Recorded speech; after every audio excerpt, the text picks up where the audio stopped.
Test 1, 2.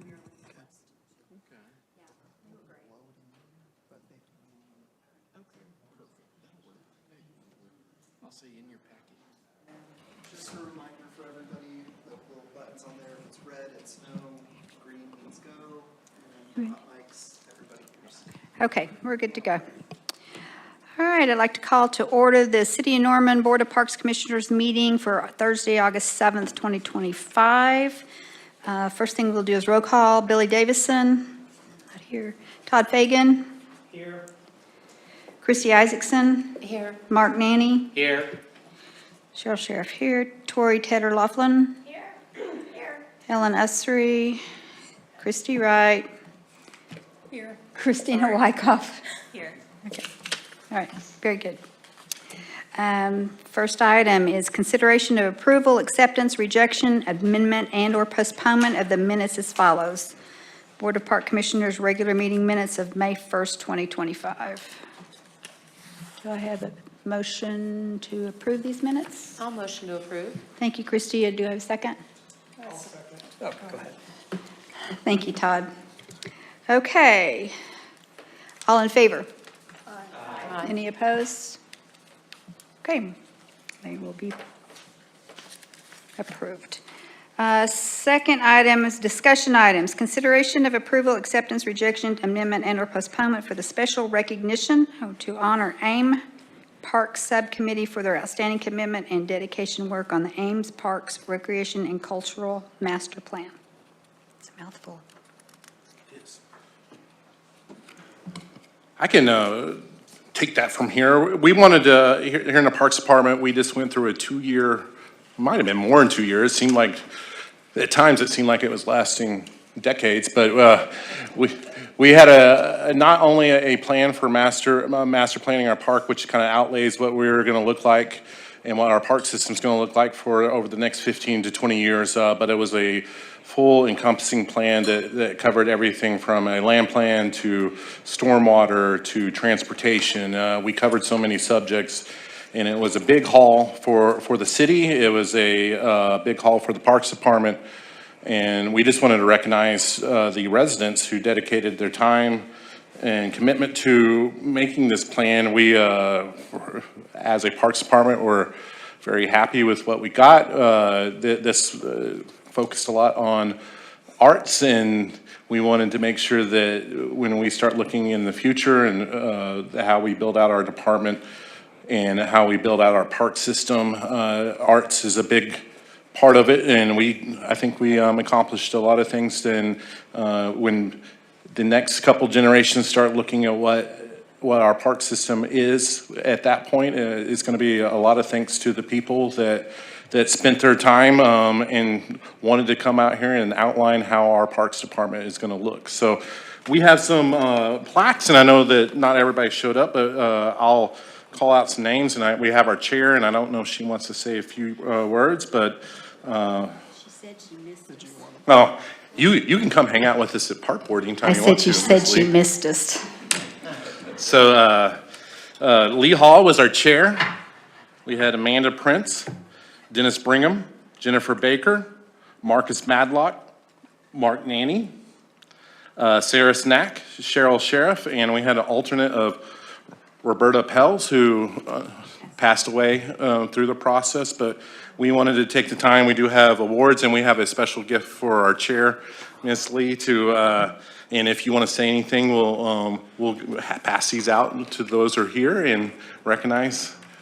Well, I just want to say thank you to the Parks staff, and it was just a real labor of love, and Cheryl so aptly represented the Parks Commission on the subcommittee, and Mark Nanny, who's now transitioned to the Parks Commission, has been a devoted supporter of what ended up being one of the #1 recommendations out of the Parks Master Plan, which is a comprehensive trail network, which in multiple venues and multiple places, including all of the civic engagement pieces we did for AIM Norman, it was really astonishing to see how much support there is within our community to continue to look forward and make that dream come true of having a comprehensive trail network in Norman. So we couldn't have done it without wonderful staff to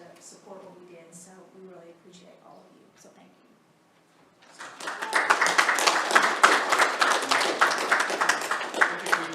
Thank you. If we can get our AIM committee who's here to come up and get a quick picture for social media purposes. And entertainment. I'm sure we'll be trending.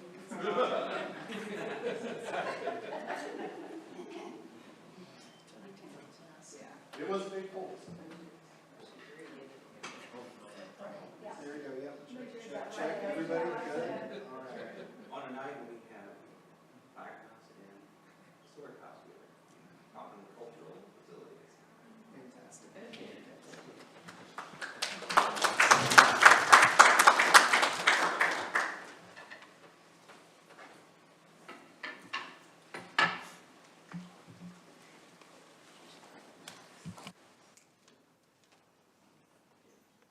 And I just want to add again that Lee did such an excellent job in heading up our committee and reporting back to the main committee, and just thank you for all your work that you did. We had fun. Yeah, we did. Indeed. Looking forward to some of those being implemented. Okay, is that all you have on that? Okay.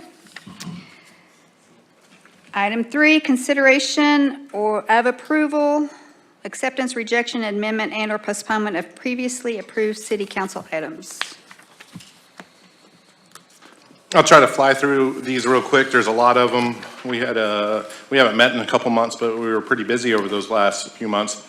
June 10th, we did present the Westwood Master Plan. That was at a special meeting. No action was taken on that, so that's still hanging out. The Westwood Master Plan is now in a spot where council has requested another presentation, so we're going to do that at BACA in next month, and then hopefully get it adopted sometime by the end of August or early September. In June 10th, regular council meeting, we had our Juneteenth proclamation along with adoption of the AIM Master Plan, or that might have been first reading of the AIM Master Plan. On the June 24th, we had another proclamation for Parks and Recreation Month. We had an amendment to a contract with RDG Design. It was adding, this was adding $10,000 to our comprehensive plan, which includes the Parks and Recreation and Trails Master Plan. We had an amendment to our contract with GSB, who's doing our Westwood Master Plan. Final acceptance of a project for sports lighting at YFAC, which is the sand volleyball courts and pickleball courts behind the YFAC. We had we granted a bid for the construction of Bishop Creek Eco Park with Downey Contracting, which we are planning on starting work this month. We lease back space at both Irving and Whittier Recreation Centers to operate childcare programming for the next 25 years. Resolution transferring $75,000 for an emergency mold project at City Hall. Once again, we do building maintenance in the Parks and Recreation Department as well. And then also on June 24th, we adopted the AIM Master Plan, which more importantly for this group was for the Parks, Recreation, and Cultural Plan. July 8th, we had to appropriate funding for an emergency repair at Westwood Family Aquatic Center. June 22nd, we had an amendment or a brand new contract with Colton Craig Design for a beautification plan at Westwood Golf Course. And then this is one that's really cool and long overdue. Also on June 22nd, we had a interlocal agreement with the Department of Mental Health for the purchasing of Griffin Park. So we have, I don't know if y'all know the news, but we own a park that has a soccer complex in it that's been floating out there for many decades. But love to take any questions that you have on any of these, council. I have one quick question. Was the leak, was this another one? So you're talking about at Westwood? Pretty much every spring when we get out there and we try to fill the pool and, But this was in addition to the yeah. other one. well, this is a brand new one for this year. Okay. So every single year we Okay. have, we always find some kind of leak. We actually knew about this leak. This was existing all the way back to last year. It started leaking at some point during the season. The previous year, we didn't get around to fixing it until we opened up the pool. This one, it was a little bit more severe than what we thought it or hoped it was gonna be, but we were losing several thousand gallons a day last year towards the end of the season, and so we got that fixed for this year. Any other questions on any of these items? I have a question. Go ahead. I was just gonna say a comment about getting Griffin, the land, the murals are amazing. And I just think it adds an extra bonus to that property now. They're really cool. Yes, I agree with you. So, Yeah. kudos. For sure. I have a curiosity question. On page 64, did you, I got lost in all the 211 pages. Wasn't sure, did you just go through that, the things that you just listed off, did that include page 64? So I believe that is the redefinitions. full ordinance that was adopted to coincide with the parks, trails, and master plan, but that's all the plans were combined in there. We just made that as one, we added it all in there, but that's one long action. I was just curious why on page 64, the section 10 was stricken.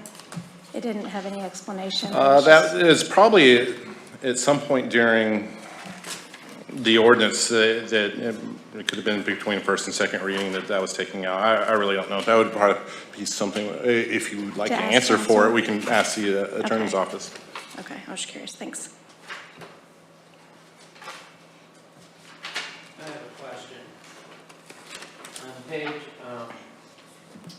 94, it talks about the meeting on June 24th about the Bishop Creek Eco Park. And I was just trying to figure out what the contracting company will be specifically doing for that park. So it's a brand new undeveloped park. It's right there on the corner of Carter and Alameda. So it's, we had a presentation. It's been a while since it's been presented, but if y'all like a refresher, we can probably bring that back at a later time. But it's completely the construction and development of a stormwater-based park. So on there not in the to do corner. construction? not Yes. design. Okay. The design is complete and done. We're constructing the park. Okay, so that's why it's $1 million, okay. Yeah. Yeah. Yeah. And it was very hard to get back to $1 million. Everything that got designed, the estimate was, I think it was coming in at 1.2, and then when we put it out for actual bid, it actually bid out for about 1.8. So it took us about 60 days to get it back to a point where we could afford it. Okay. Any other questions? Okay, we'll move on. Item 4, consideration of approval, rejection, amendment, and/or postponement of renewing the public parkland decision for St. James Park addition with the increased land requirement being located adjacent to the existing parkland located along South Lake Boulevard. That's the name of the item? That's crazy. I know, yeah. Okay. I think they did that just to try to tongue-tie me. Yeah, so, okay, St. James Park Addition, you may think, well, that already exists, when you're correct. If you were to drive down 24th Avenue East, just south of Highway 9, you will get into St. James Addition. So what you see in the sort of yellow is the rest of the addition, the part where you can see the big roundabout. That's the part they've already built over the years. It all started once upon a time as South Lake Addition. That part sort of in the southwest corner of the yellow is the old South Lake Addition. Well, they built so much and gave us a little bit of parkland, and then it all sold off, and the developers have since made it St. James Park. So all along, dating back to South Lake and then the original St. James Addition, we had a parkland decision. Very obvious. It's over 600, almost 700 houses, more over 700 when you count in South Lake. So it's required to have a public parkland. So, just kind of getting your bearings there, it's just east of Highway 77 or Classen, just north, it goes, extends all the way from Highway 9 down to Cedar Lane. When they finally build out, there will actually be an intersection at 24th and Cedar Lane Road, just by the Walmart and future developments down there. So, next slide, you can see, so that's the part that we're looking at now. The original plat for all of St. James, the preliminary plat expired, and or they redesigned what was left to build and brought it forward as a revised preliminary, is why you're looking at it now. So, all of that to say, over the years, we have collected parts of the parkland that's shown on the plat. So the original plat set aside this weird shape you see here for a park, although it's all eventually contiguous land along South Lake Boulevard there. So you see we got in 1980 some odd, we got land from South Lake. And then in 2009, 2012, 2015, we've gotten land from the developers that have built St. James Park Addition. All with the goal of eventually getting all of that parkland deeded to us, and we will then proceed to build a park. And it's one of the park sites that was identified in the 2015 Norman Forward vote. So we've just built Bentley Park, we're getting ready to build Bluestem Park. They're also kind of down in the southeast part of the city. So this is the next one or the last one that we'll build off of the Norman Forward funding. So there's funding set aside to build a park. We also have collected neighborhood park fees over the years. So you can see where South Lake, I don't have a pointer, I wish I could have a pointer. You can see where the park land curves around, that's the dead end of South Lake Boulevard right now. But if you go back one, when they build no, that's fine. When they build this rest of St. James Edition, they will connect South Lake Boulevard, kind of in the dead middle on the left side there. That's where they will connect. So now St. James and South Lake will connect. And go ahead and go up to the Parkland exhibit again.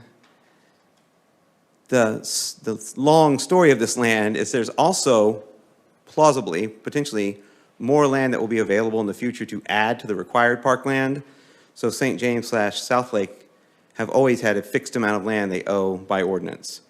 They show on their plats more land that could be parkland once they are done using that land. They have to build detention pond, they have to traverse that land, they have to grade, so there's a lot of things they need to do on some of that land. So whenever they're done, based on all their calculations of where they need dirt and where they need detention and all that, they will possibly have more land that they can sell us, and we will willingly buy, because we've also collected funds over the years from the Renaissance Apartments and Chapel Ridge that have been sitting in an account to buy additional parkland. So here we are today. And really, all we're looking at today is the fact that the revised preliminary plat of St. James as a whole brings their total build-out in all of the phases of St. James Park Addition to 692 lots instead of the 601 lots that were shown in 2003 when it was originally platted. So what we are recommending is that we continue on with the recommendation for a public park decision for St. James Addition, just a slightly larger amount of land. We now are requiring a total of 4.5326 acres from them instead of 3.966. We've actually already collected 3.309 acres of them. So if you take all of those numbers, and it's in the report, we essentially will, at some point here soon, we hope, get a 1.2, about 1.25 more acres. We believe that land is probably available in those areas that are not colored in adjacent to the parkland, which is those strips of color. So, having said all of that, what staff is recommending is that we we continue the land decision for St. James Addition with and we've talked to the developer about continuing that decision and the hope that we collect the additional required parkland now, and then whatever additional parkland is available to purchase later, we'll deal with that later. So that will help us build a over 5-acre park, almost 6-acre park along South Lake Boulevard and fulfill the long ago dreams of South Lake that became the dreams of St. James Park, which are part of the Norman Forward funding. So we're ready to go at any point on this. And I will take questions as they come up. I plan to be here all night, so. It should make sense, though. Basically, it says staff recommends renewing, is it more like revising? Oh, yeah, the plat was revised, but we're just re-upping our recommendation Okay. for how to deal with their parkland requirement. With the increased land requirement, okay. Yes. Anybody have any questions? And this truly hasn't been planned out, right? The park? We're talking about this little strip. Which one? Well, is there a place that where this extra land would be taken from? Yeah, on the screen right now, you see those two dashed lines that are, well, you see 3 strips of color right there, and then on either end of those, there's some dashed, uncolored areas. That's going to accommodate most of what's the rest of the requirement for them. So we want land adjacent to what we are. We already own the colored strips. So we want to acquire the areas adjacent to When it's those, built just out. to have one big contiguous piece of land. That, oh, there you go. That, and then the other one on the, that one. Oh, okay. Those would be the ones we are seeking the deeds for right now. And then all the rest of that around the pond and all that uncolored area, that's land that they still need to work with to finish building their addition. They'll have to increase the size of the pond. They're doing engineering studies to figure out, they may need to dredge that pond deeper. Anyway, that's land that's not ours, it's not, doesn't need to be ours. That's not part of the required land. Whenever they're done, 1 year, 5 year, 10 years from now, if there's land available adjacent to the park, we'll expand the park and say, yeah, we'll buy some more land. We have money in the bank to do that, by the way. So that's where we are, is that we are really trying to wrap up the required land for St. James Park Addition. And that's, again, the developer's shown some interest or ability to do that soon so we can move on. Because we want to build all the park at once. We don't want to build 2/3 of it and not be able to take advantage of the entirety of the required parkland and build the entirety of the park all at once. So it's really just some deed work, we believe. Is that area in green all gated off? Like, can you get to the purple zone from the No, pink nothing's zone? gated off. It is raw land right now. You can't, if you go out there Oh, and so look you along can South Lake go- Boulevard, you cannot tell. Well, the detention pond will, The detention pond is, again, in the ownership of the Eventually. developer, and it's, it- Stays in. oh, it's just open? yeah. You can yeah. just It's go like any jump in detention it pond, if, in any if part you of were town. There's just detention ponds all over town. oh, So that's just true. one of them. That's true. That's true. So yeah, Okay, we're, so you we're just, can walk, but are you going to do anything with the purple? Not, I say purple, on my computer, it looks dark purple. all 3 of those strips. Oh, that That up right there? there. Oh, that one up there, okay. It's So kind of that is a- also another piece of land that we have acquired with the thought that someday, so it's part of the required land, that when they're done with the pond or whatever, we will, the best it. case scenario is we buy some land that connects all the stuff along South Lake Boulevard, even if it's just a strip with a trail on it. Yeah. Along the pond, so the people who live in the apartments up there on Renaissance Boulevard can just go across. Right now, all they do is walk along the sidewalks along Renaissance Boulevard to Highway 77, down to South Lake Boulevard, and then they're at the park. But ideally, someday, we connect that. Yeah. So we do own that strip right now, because we worked, I think that was a 2014. We sat down with developers then and said, what if we got this land right now? Because they were still doing some work in the pond then, so we took that 1 acre there. So that's part of their requirement too. I think that's where my confusion was coming in. I'm because I was sorry. like, how is this gonna connect and It's just a walkway. just be, but. We don't you're exactly talking how about yet, this but we, land. yeah, the intent of the developer is to, when they're done, and, you know, there's a thought that, well, let's don't collect any land north of the pond or north of the main park yet, because we don't, but they know they're not gonna work on that strip that we own. There's gonna be no changes to that, so we just own that strip in preparation for whenever they're done, because see how that sort of has a peninsula that goes up towards South Lake Boulevard, that big uncolored area?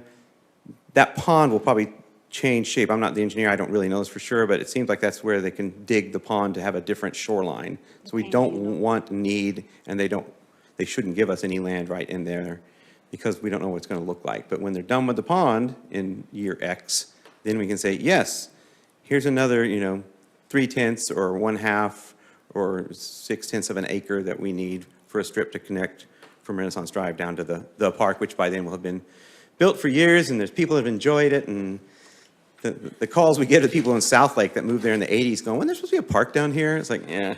It's like, well, my grandkids will love it. It's like, yes, they will.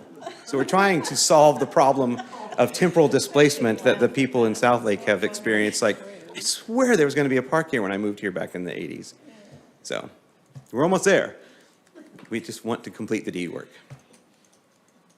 So I'm spinning a yarn that may not be relevant, but our recommendation to you is that we extend the park land decision and don't seek private park or fee in lieu, because there's land available and we'd love to have it. Okay, any other questions? Okay, staff recommends renewing the public parkland decision for the St. James Park addition with the increased land requirement located adjacent to the existing parkland along South Lake Boulevard. All park deed work will be finalized as soon as possible to allow for the development of the entire park site. Do I have a motion to accept that recommendation? I move to accept. Thank you, A Christie. second. Thank you, Christie. All in favor? Aye. Any opposed? Thank you for taking that journey with me. Thanks, Jay. Thank you, James. Thanks for your enthusiasm.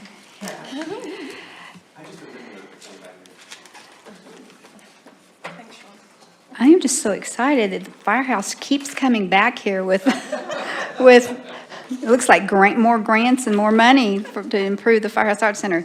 Item 5, consideration of approval, acceptance, rejection, amendment, and/or postponement of a donation in the amount of $15,000 for the Firehouse Arts Center Jewelry Studio renovation.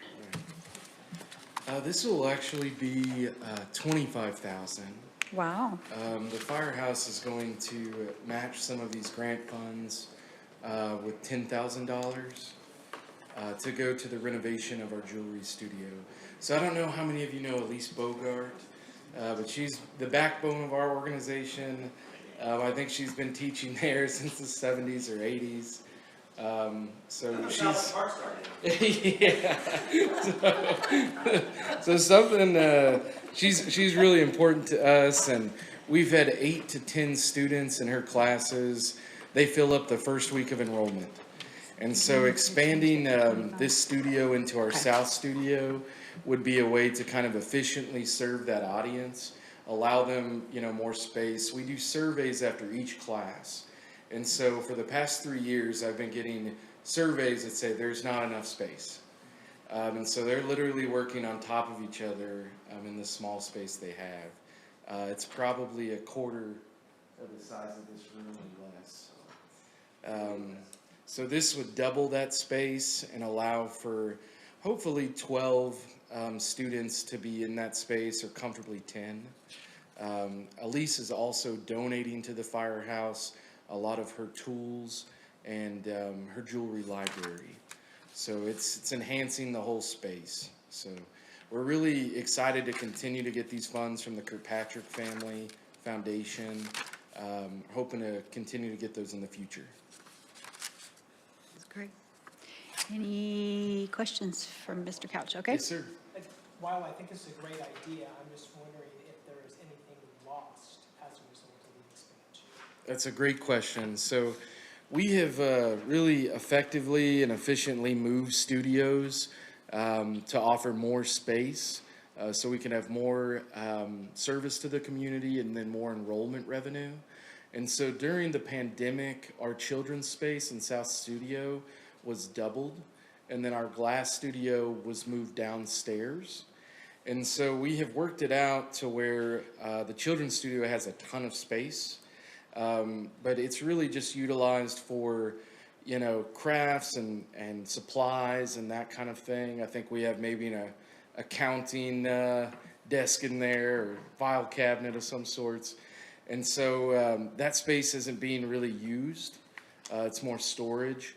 And so in this renovation, Fredgren Quality Works is doing this for us, and they are building shelves in our north studio. And so during this time, we'll be kind of switching some of our storage and our space into this new shelving, allowing for more space.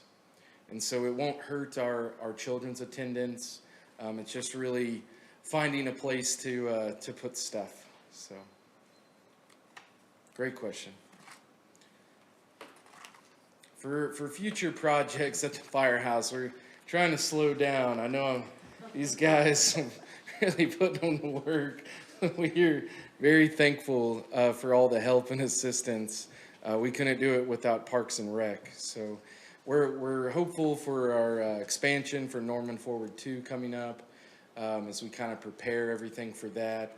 But the Kirkpatrick Family Fund, we're easing into the next project with them to be on the exterior of the building to improve our landscaping. So that's something the staff is really considering, and we're looking at ways to make the building more accessible for our audiences and just beautifying the space with those future funds. Happy to answer any questions if anybody's got them. I guess so we're just asked to approve that they can accept the grant? Not really. So it's approving the renovation in the amount of $25,000. So they're doing $25,000 worth of work. Is this basically we're accepting the renovation work that they're going to do? Because it ultimately belongs to the city. Any work that they do in there is city property. They can't pick up and take the jewelry studio with them. So this would be a $25,000 donation to the city of Norman.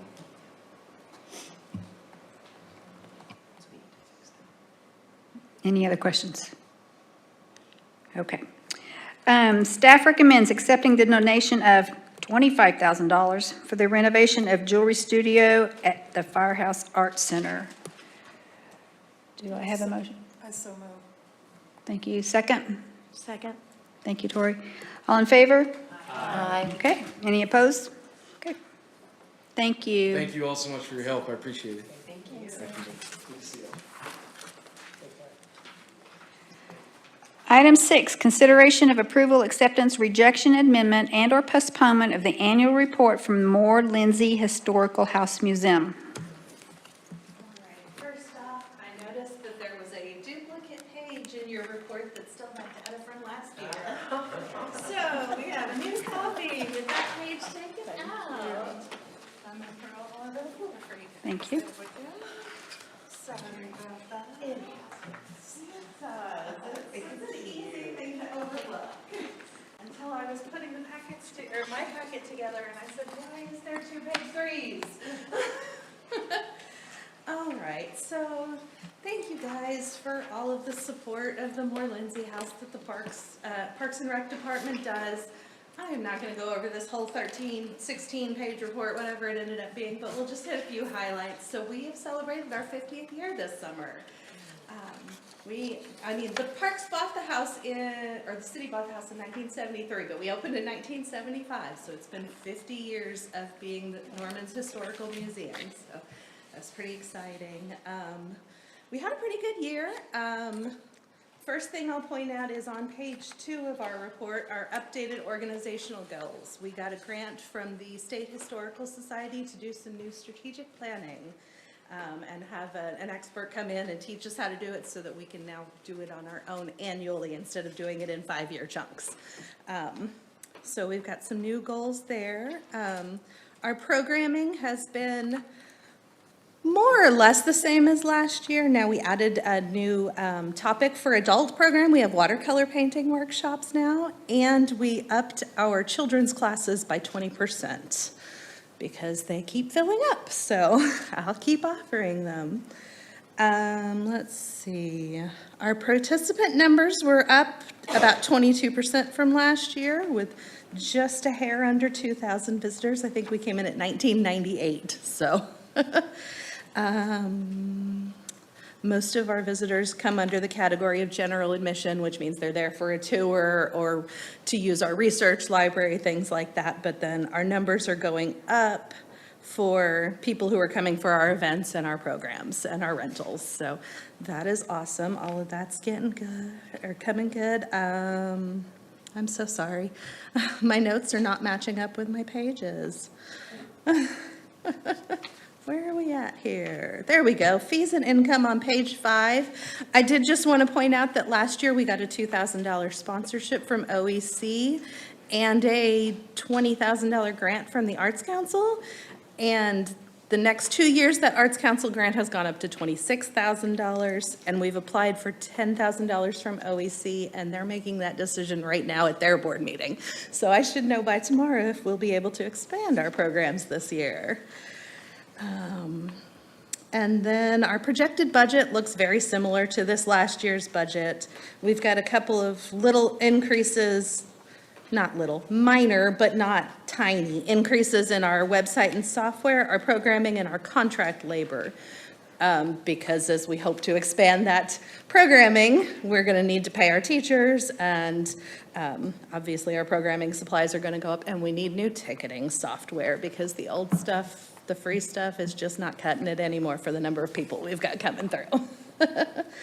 Otherwise, yeah, that's really all I have that's different or new this year. So did anybody have any questions about anything?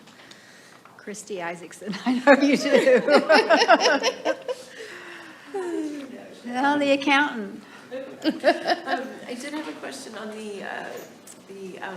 the fiscal year 24-25 expenses. Yes. The miscellaneous items a little bit larger than usual, so is there, are you still figuring out what that is, or can you tell me what it, tell us what it is? I would have to double check, but I think a lot of that is stock for our gift shop.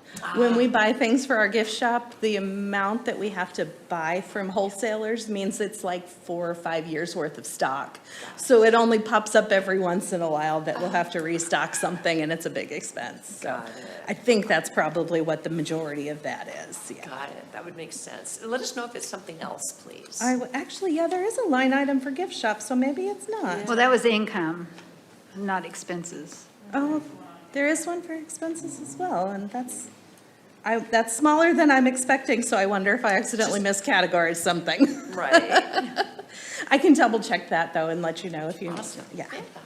And Let's, this is sort of on me for not asking this a few years ago. no worries. Is your 990 on the calendar year, but your Yes. financials are fiscal? Okay, Yes. got it. I'm sorry I didn't ask that several years ago. Well, we used to do our report as well. Yeah.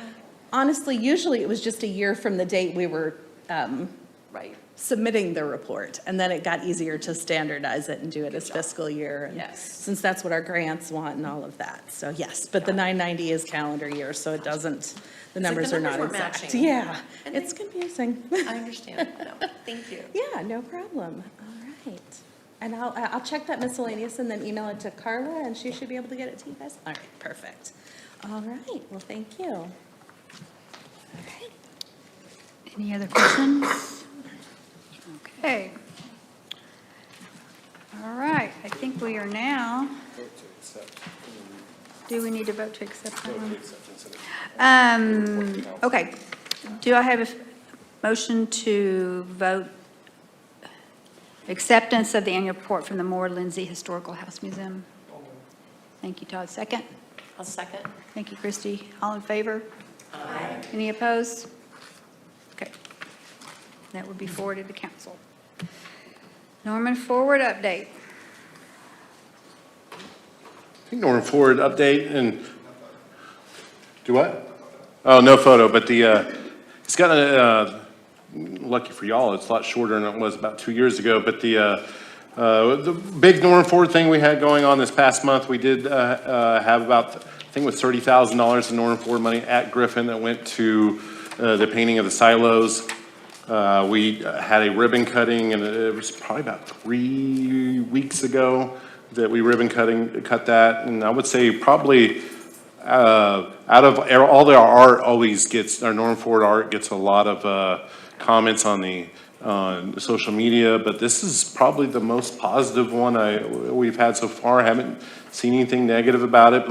It got a lot of interest, especially of those that, as she was painting it, people driving by the park or going down 12th Avenue. It's just so big and large, and the canvas was awesome. So, and we always say your placemaker, and that's probably our, you start thinking about placemaking things are in parks, and one of the first things when you think about Norman Parks is the silos at Griffin. That's one of the biggest things that we have. So we're happy to get that done. I think everything else is we're still working out on Saxon. Don't have 100% on that just yet. I know that's taking a while, but we're working to get that to completion, and a lot of that is to hitting a little bit of a pause button on that to wait for the development that was happening out there next to Saxon, which will bring down a lot of our costs for infrastructure for the little piece that we're trying to do. Neighborhood park wise, we're still waiting on a land exchange out at Northeast Lions. Once that happens, we are gonna send out a RFP for a playground right there so that we can get everything. And I always get confused with the park I live next to. High Meadows, it's not Highland Village. High Meadows is right there, right next to Northeast Lions. If you remember, our plan is once that gets accepted and we have that property from the schools, we're going to take High Meadows and make that a part of Northeast Lions. We'll bring that land decision or park decision to you before we do it. Anything else that I'm missing, James? I think it's... Winston Park is kind of starting, it's the new park. And it all came to William Morgan, yeah, we did the William Morgan. Yeah, William Morgan. When was that? That seems like... Yeah, it was right, it was in June, so it was... Okay. And we probably have missed that since, it seems like a forever ago, but yes. And Blue Stand is the next new park down by the lakes. So we're starting in very initial phases of building that in Dartford. Any questions about ongoing Norman Ford's kind of going slow and steady, kind of as we planned as we get to the back end of everything? And I think the only big projects we have left is Saxon and the possibility of the Canadian River Park if that comes to fruition, if we can get land. When does Norman Forward officially end? 2030, I think it goes all the way to the end of 2030 is when we collect on that. And we'll still see some playground projects going probably into 32-ish range. So that we'll still have money collected that we're using for projects even past that mark. Does the Canadian River stuff, do you have a property in mind? Do you know land Yeah. that are likely? The original idea was to work with the Bob Moore family in estate now to gain property of that. In the negotiations or talks of a lease or purchase or donation of the property just hasn't had a whole lot of momentum in past years. So recently we've had a little bit of communication with the Moore family. We're kind of waiting to see, and they're probably waiting to see what if they ended up developing some of that. So it might have, the priorities might have changed with that, but we did not have a property that we owned going into that, which is kind of one of our, didn't have a whole lot of properties on some of our projects going into some of the Norman Ford things. So that's the big one we haven't got wrapped up yet. And we're still talking to the Moore family and still have pretty high hopes that we'll come to some kind of agreement soon, I think. Yeah. We agree. Wade doesn't. Any other questions about Norman Forward? Division updates.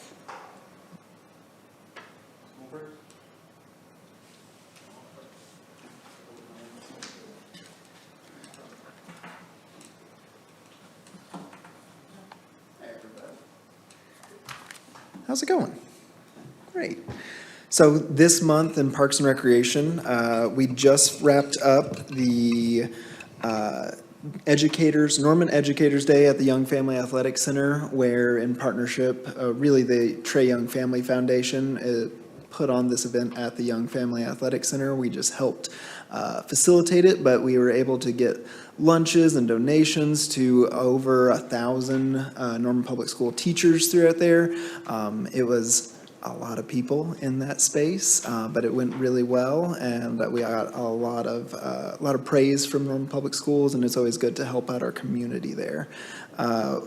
We have a big update for our Westwood Family Aquatic Center. We're going to the back to school hours starting on Monday, so coming up here. So that's where we go only morning activities during the week, and then we go 12 to 6 during the weekends, so Saturday and Sunday, and that's for our pass holders, and then 1 to 6 during for general admission there. For our Young Family Athletic Center, we also have our Trey Young Academy. They're doing new tryouts. We still have some going on right now, and tomorrow we still have those age groups available. We had a large turnout here. We had over 100 people sign up for yesterday's session. We've got around 50 or so for this one. As the ages go, they get thinner and thinner. But tomorrow's, I think we have somewhere in the 45 range signed up too. So it's great to see that program expand. The Trae Young Academy is our kind of next level. So if you have your league play, then you'll go up to that next competitive play where you'll go and do tournaments in other places. It's like a traveling team kind of setup there, but not the full-on crazy AAU going into Florida and playing in Disney World type stuff. Not quite there yet. We also have our youth volleyball league is open. Registration's open now, and that's for ages from grades 2nd to 7th grade. And we will cut off registration here at the end of the month, so if you know anybody, have them sign up there. We've got adult night tomorrow, Friday night at the Westwood Family Aquatic Center, and so that is our last big event. We're wrapping up aquatic season, so this is the last big hurrah we've got with a adult night. Love to see you guys out there. It's a great time. But we also have the Labor Day Scramble. That's September 1st here at the Westwood Golf. And it's a 4-person scramble, and they have people that come from all over the town and do, I mean, it's a really fun kind of event. I like watching Rick organize the tournaments and everything. I love watching him do that. We've got, lastly, our Legacy Fest here is wrapping up the band auditions. So Legacy Fest is what we started last year. It is what you would kind of call a battle of the bands for the unknown bands. So we put out a registration there, and we're asking anybody under, I think it's 2,500 influence or on social media. If you have less than that, you can't be this big giant band, putting in there. They come in, we look through all of them, and then we pick the top 6 to play a small set in front of a crowd, and we have cash prizes, and everybody gets paid to be there. So even if as long as they're selected, they're going to get paid, and they're going to get a paying gig. It was a really cool event that we did last year because we had somebody on there that she came up, she sounded amazing, like her interview and everything, her audition, absolutely amazing. And she said, that was the most people I've ever played in front of. I'm terrified. I don't know how I did it. I blacked out, but she did amazing.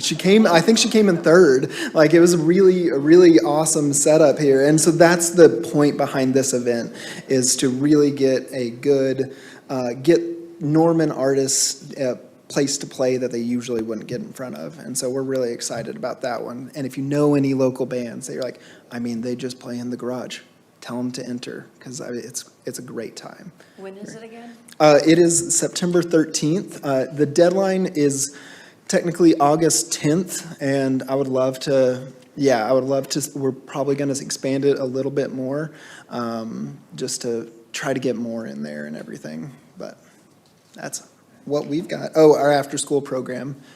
School's coming back, so after school is coming back. And so we have a total of, I believe, I'm going to say 11 hours in between 11 hours of break between summer camp, after-school program. Go. They got it. I saw something today on Facebook, something going on at Trae Young about a pickleball thing or a...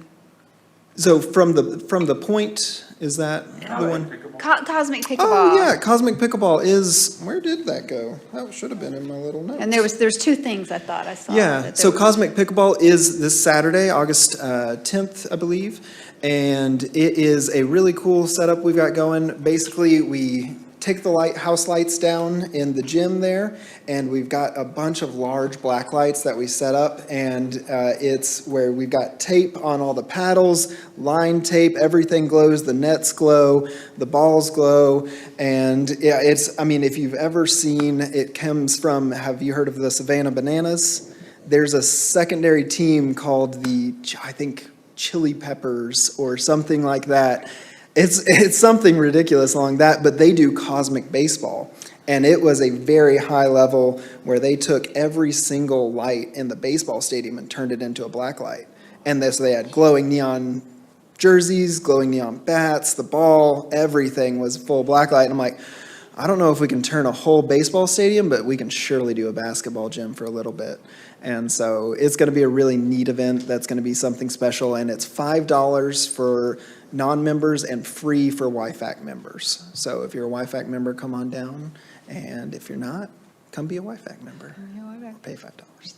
But yeah, thank you. And there's also a big Zumba event Saturday. Correct. Yes, there's Aqua Zumba is coming out. We have an instructor from. It's a national instructor. Yes, I was like, I think it's Daniel. I'm so sorry. It's Daniel. You don't know. Yeah. But yes, we have an instructor coming in from Ohio to teach a Zumba class there on Saturday, I believe, from 10 to 11. And he's a very, very influential and has a lot of followers and everything. I won't act like I know what's up in the Aqua Zumba world, but I hear great things. Yes. Thank you, Cheryl. I was like, my notes are probably a little Our messed instructor up. announced that today in Oh, yeah. Zumba, so that was why I was. Denise is great. Talk about from the point too.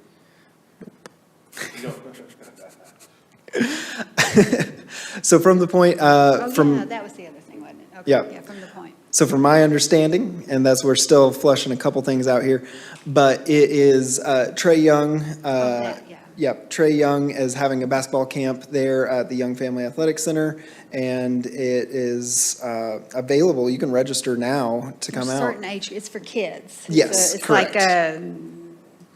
6 to 8 or Yeah, 4 to 8 or there's anyway, it's just small. cost to it that goes to the Family Foundation. Yeah. Yeah, and so basically it's a basketball camp, and Trey Young's involved and everything, and yeah, it's going to be really cool to get that involved. We've been wanting that for a little bit. That was the other, I saw the two things today and it was on the point. I was like, additionally, we also have indoor soccer coming to the 12th Avenue Recreation Center as an open gym time. So it's free, open, come in, you can play indoor soccer. Sorry, we got a lot of stuff going on and it just gets Cosmic indoor soccer? cosmic indoor soccer. That's next. We got the black lights now, we might as well. Yes. So it is, I know I had that one. It's on, there we go, every Thursday, 6 to 8.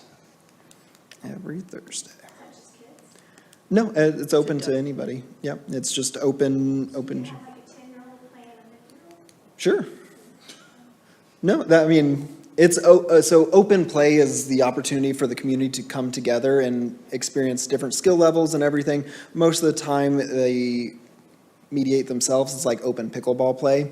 There's people that have high ratings, like a 4.0, and some of them that are new to the game, and it's usually a coaching moment. And then if there's usually the experienced players will find themselves and then, make their way to an area that's on their own.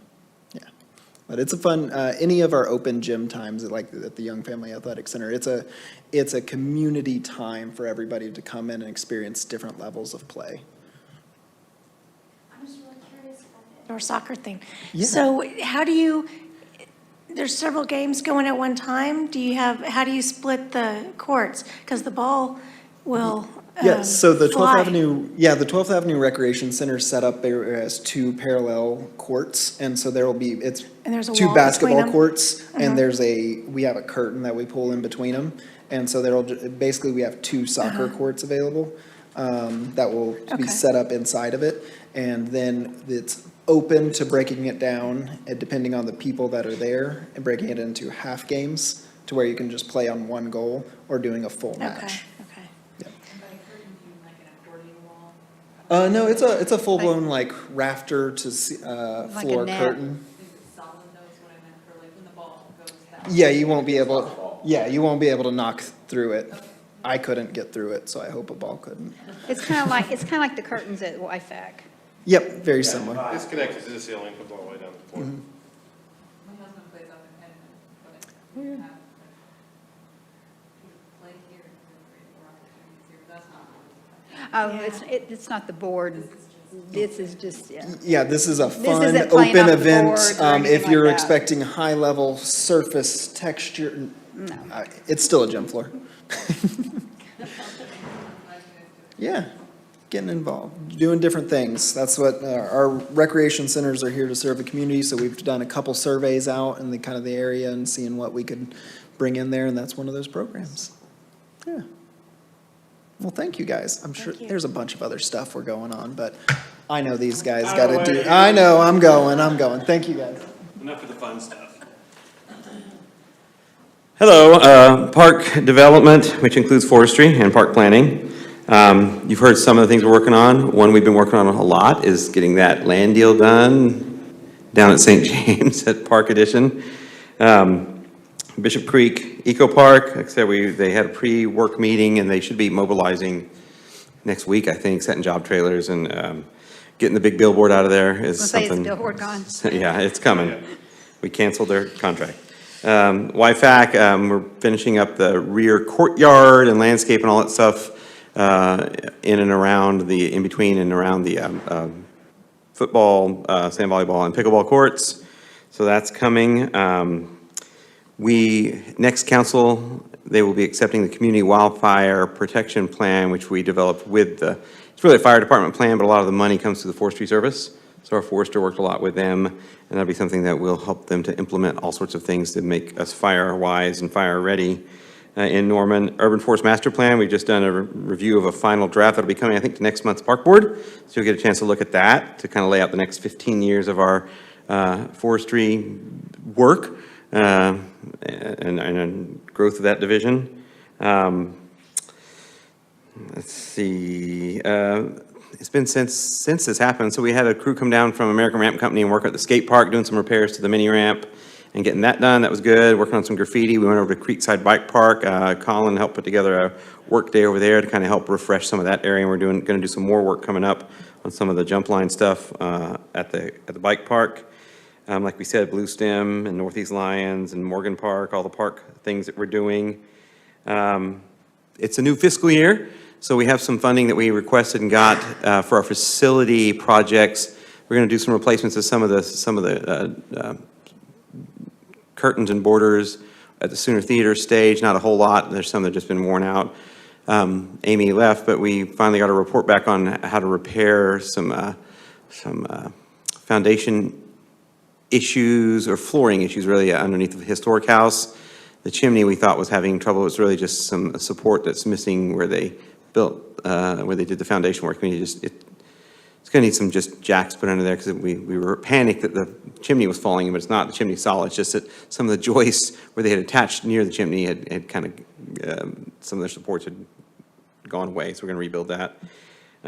Depot, that's not our project, but in case you're wondering, work stopped there for a minute on the platform redo. That was an Amtrak thing, so when Texas decided not to fund the Heartland Flyer, that stopped all work, but it started back up because I guess they've got another year of funding, so that should be defenced and reopened soon. Again, not our project. We're gonna do a little bit of work on fixing some of the sidewalks out in front of the depot here in this new fiscal year.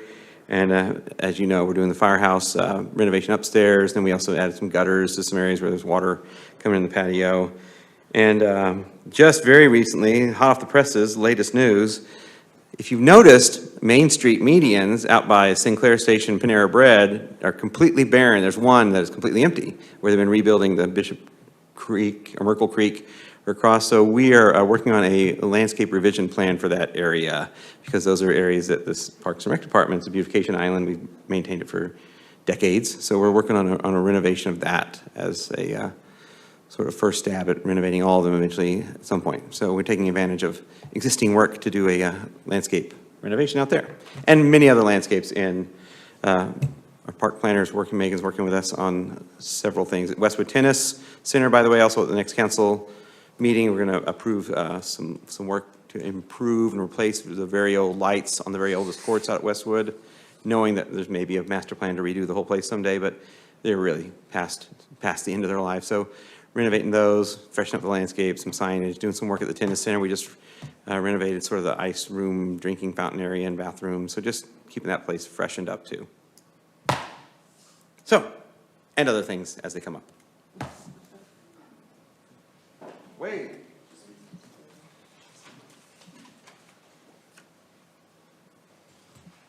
Well, this may be one of the simpler ones because, as you all know, the last time we met, in June. I think it was still raining, and it feels like it just stopped, but we finally think about last week, we really got caught up to where we think our mowing schedule should be. We're mowing about 7 to 10 day period for every park or every, not just parks, but other sites around the city. To the point now we have started going back and making some repairs. I know some of our trail walkers here maybe noticed we're starting to make repairs to areas of Sutton and Saxon and some of Ruby Grant and some other areas where we had some extreme washouts from the heavy rains that we had this spring. So we focused on that. Sandburr control is a big one that over the past 5 or 6 years that has really been a big push for us, to the point where I think the first year or two I was here, we had some really consistent complaints to where now we're not really getting anything. If you've been down to, if you've been down to Atkins Crossing, which it's not there's not a ton of traffic down there, but University of Oklahoma stripped the sod and soil off of their football field. And because of our partnership with a former park board member, Jeff Salmon, and his group, United Turf and Track, he was looking for a place to take it and asked if we wanted some of it. So they hauled it to Atkins Crossing in a big open spot where there were some soil issues and some establishment issues. So we hauled it down there, and Streets came and helped us with a bulldozer to level it out and grade it. So we expect to see, we did the same thing at Reeves Park out in front of the robot across the pond, and it did a great job of establishing. So we've tried that again. And then obviously with since June, we've had our big Juneteenth and July 4th events, and those are big days that really take up a lot of my guys' time, kind of getting ready, and then the day of the event, and then getting everything put back to place, getting all the inflatables back, getting the ice machine back, getting all the trash cleaned up, the firework debris, and stuff like that. So other than that, we're kind of glad it's hot, but Keeps you busy. Are the robo-mowers still doing well? They are. We've, like anything, just like our mowers with our guys on them, I mean, when it gets hot and we've had a few little things, but for the first year, we think that they're doing really well. I mean. Have you named them? Well, I saw the OU piece, and there's moments where I've wanted to name them like after the 7 dwarfs, like this one's hungry, this one's happy, this one's sleepy. My dog is obsessed with those things. She will sit there for hours. I'm like, come on. She just wants to go get them. Yeah, she loves those things.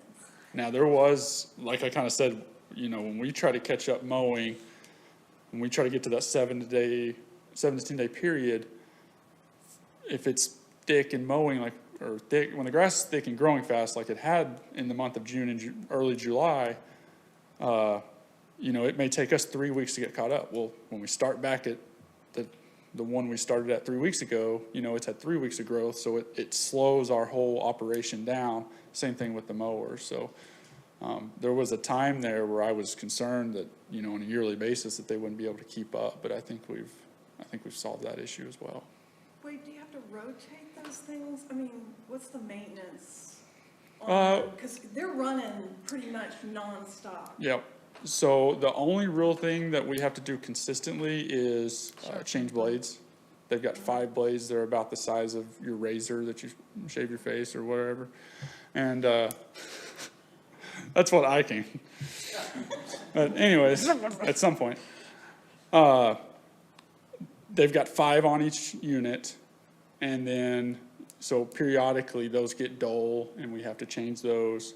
Other than that, there's an annual maintenance kit that we do at the end, that we're planning on doing at the end of the season, that'll replace brushes.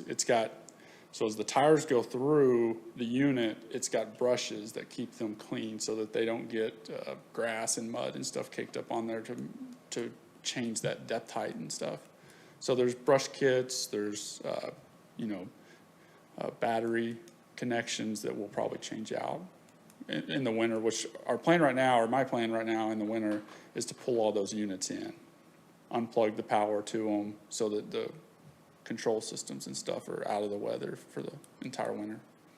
What's the lifespan of those things? 5 to 7 years maybe. But based on They're on our contract, I calculations, and the quality of product that we were getting, that they essentially pay for themselves in a year if we were to pay a contractor to mow, 3 times a week, which is what we're getting out of them right now. So we're getting a higher quality of field and stuff for our groups.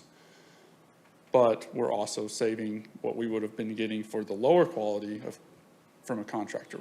Instead of the one time a week frequency, we're getting a 3X frequency weekly for half the price. Fields are nice, too. They do, they look good. Yeah, they look really good.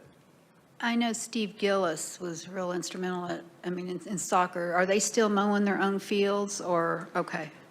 They are, the units that we have at Reeves mow about 2.5 acres per, in a 24-hour period. And that's if they run nonstop, which means they run as long as they can till the battery runs out. They go charge.